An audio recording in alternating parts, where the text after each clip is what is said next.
King Charles III visited the highest village in the Scottish Highlands on Wednesday, meeting schoolchildren and chatting in French with well-wishers.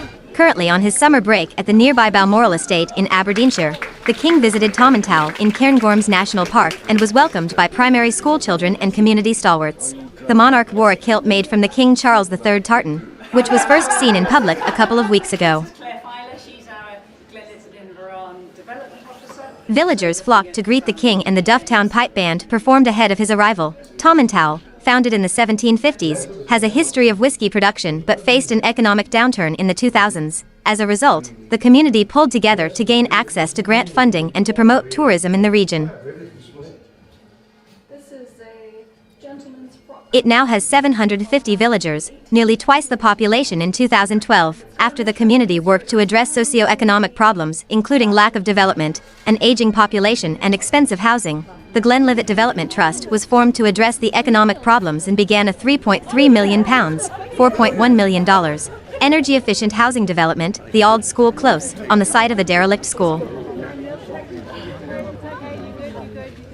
The king visited the site, which now has 12 homes built on it, and met residents, conversing in French with some of them, perhaps practicing for his visit to France next week. He was welcomed by local school and nursery pupils, who greeted him wearing homemade crowns and waving Scottish and British flags. "You have been busy making things," the king said to one of the children.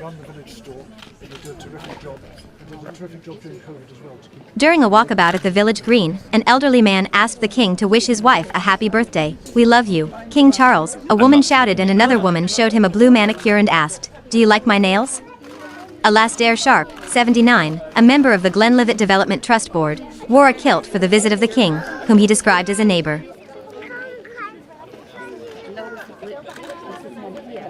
"It's very good for the community that the king is visiting," Mr. Sharp said. "He was at Braemar Games recently. To come to our little community is pretty important. We are neighbors. My family have lived here since 1910. There was a time after the war when there was 2 petrol stations, 4 pubs, 6 shops, but it's all been taken over.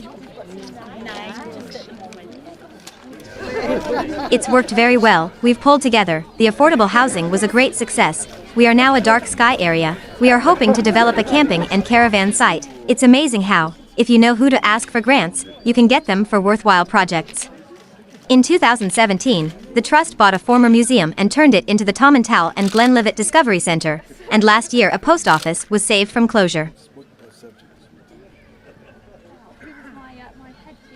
King Charles was shown a coat believed to have belonged to an exciseman in the 1820s during the era of whiskey smuggling and violent confrontations between customs officers and illicit distilleries. The coat, which has a high collar, deep cuffs and mother-of-pearl buttons, was found in the rafters of an old house in the village in 2003 and was thought to have been handed down to a servant. The king was told about the history of the Tomintoul coat, and heard how the northern lights had lit up the region on Tuesday night.